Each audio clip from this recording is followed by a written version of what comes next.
Okay, so John and I are just having a chat, and we thought we'd hit record because we're just chatting about like how our experience of 2020, 2021, and these interesting times we're living in. And I was kind of starting to explain something to John that I'd seen that had been really helpful to me. Yeah. And so I thought I'd just grab a flip chart and draw it, and we'd record it, and then if it's helpful, we'll share it with you, and if it isn't, we'll delete the video. So let's see. And as you can see, I'm still in my pajamas, so yeah, this is an early morning tell call. Everybody that you could have got away with it. I could have got away with it. Right. But just so people know, this is totally unscripted. So hey, let's see where we go. This is what it means to show up and do what I can. Be in the moment. Yeah. So this is what I saw, right? So I'm in a house with there's 5 of us in our house, right? And I know there's 6 in John's house, and obviously we're all stuck in 4 walls together, right?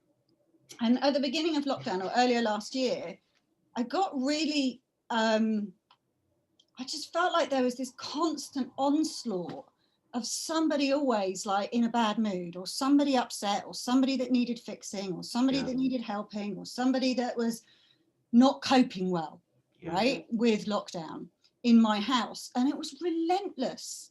It was like it felt like I felt I was standing here and there was an onslaught of, now we'd solve one kid and then the next one would kick off, and then we'd solve that kid, and then my husband would go on a downer, and then he'd be okay, and then I'd go into a moody, and between us all, and we'd be like, well, this is supposed to be a time when we're bonding and connecting and having this lovely family experience.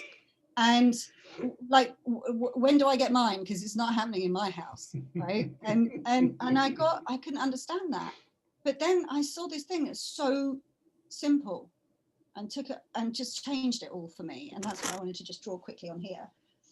So what I saw is that every human being has an experience where some days they're in a low mood, and sometimes they're in a great mood, and some days they're in a low mood, and sometimes in a great mood, right? Yeah. So that's me.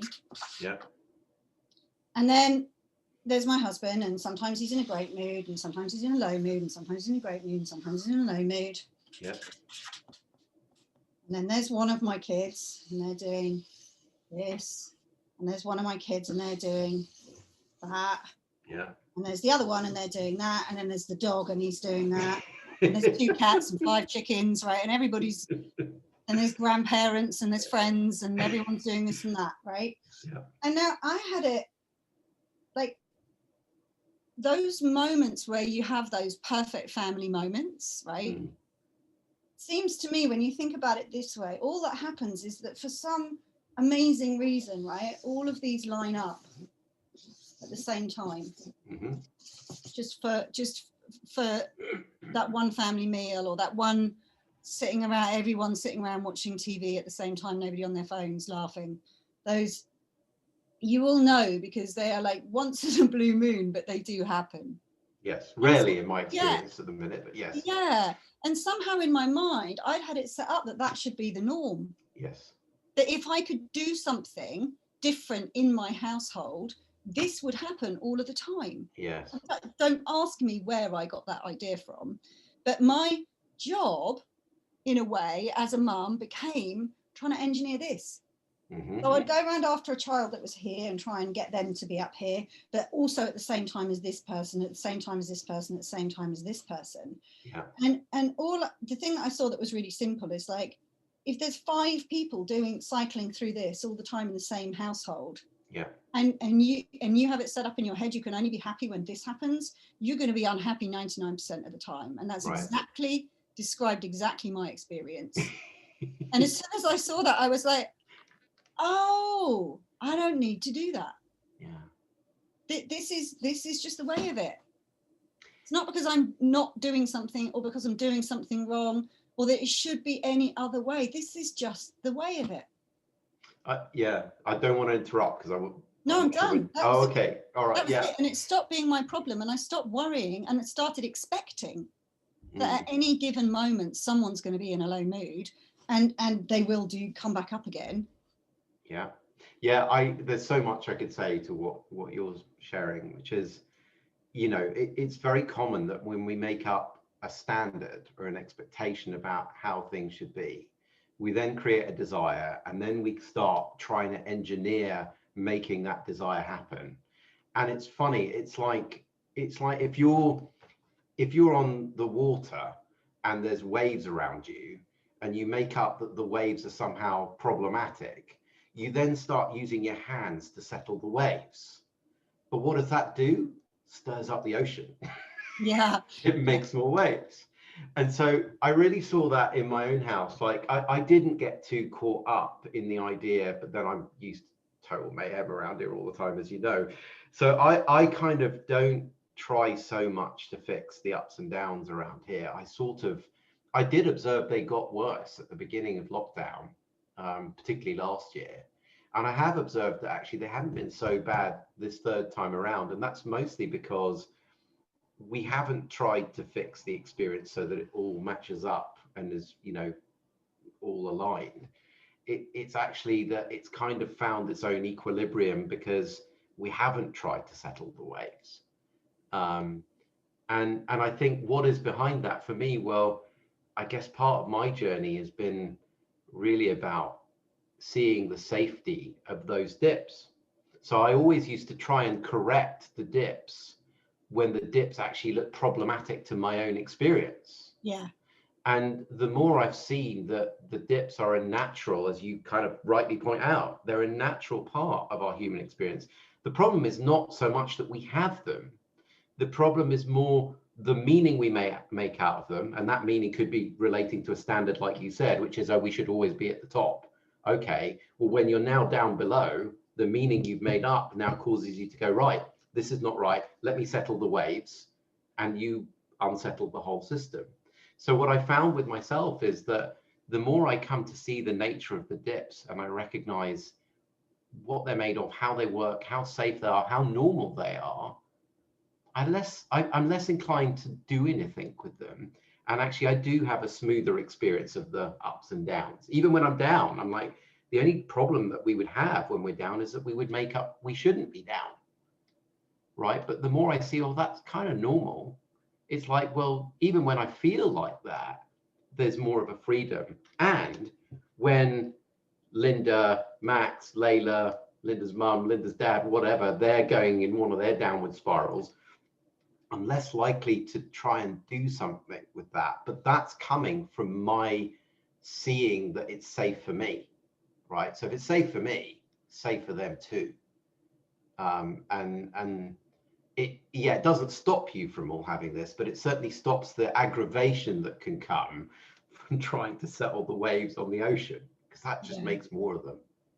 Yeah, and then the last thing I want to say, because we're trying to keep this video really short, is that when I'm on one of these, when I'm low, quite often I'll forget all of this and I'll go out and try and do the waves, right? And it's only with hindsight I'm like, after I've called 3 friends and said, oh my God, my kids hate me, my family hates me, I don't know, I just try so hard and all they do is mean to me. Right? It's only after I come out of that, poor meing, right? It's only when I come out of this low that with hindsight, I can look back and go, oh yeah, I just did that again. So if you're right in the middle of one of these and it looks like they are all being horrible to you all the time, I'm totally with you. When you're down there, you back up again, you see that was a momentary experience. It was never true.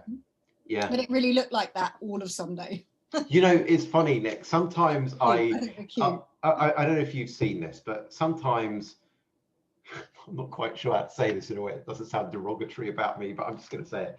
So sometimes my best coaching is when I'm unavailable for clients. And I'll tell you why. Because when they go into a state like that, people can't see where I'm pointing to the dip. When they go into a state like that, they're very inclined to reach out to me and go, John, it's all terrible. I need your help. And Lord knows I've done this a million times with people who coach me as well. It's like, I need help now. And then for whatever reason, I can't speak to them that quickly, right? So I'm like, I'm really sorry, I can't talk today. I can talk tomorrow or something. And then you go to the conversation tomorrow and it's like, oh, they're fine. And they realize they're fine. Yeah. And actually, they then say, well, I don't need to talk.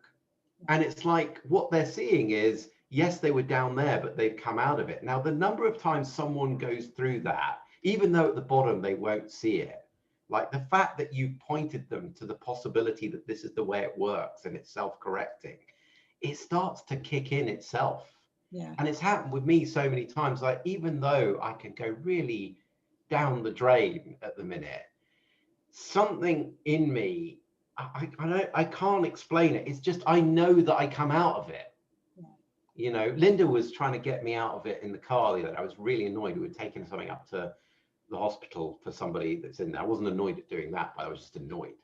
And she was trying to get me out, and I said, I'll come out of it at some point. I'm just quiet, leave me alone. Yeah. And there was some part of me that just knew, yeah, it changes. Yeah, and I think the thing for me, I think the thing, don't worry, I'll be back. Yes, that's it. Don't worry, I'll be back. And it did, the fact that I saw that, I knew it was there. I knew that was how it worked. I was able to communicate that much. I wasn't particularly nice about the way I communicated it, if I'm honest with you. I was kind of grumpy, but it was just like, I'll be back, leave me alone. Yeah.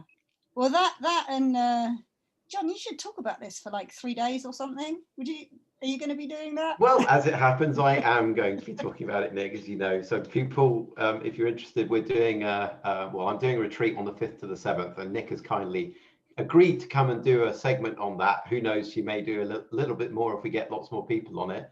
But it's called Finding Solid Ground. And if you're interested, I don't even know what the link is actually, Nick. I think it's johnlmocadam.com/solid. Solid, yeah. So I'll put a link in this video for people. But yeah, anyway, we're going to go now, because if we carry on talking, we'll do 3 days now, and that'll be a really long video to watch. Hope it was useful, guys. So yeah, maybe I'll see some of you soon. there. Take care.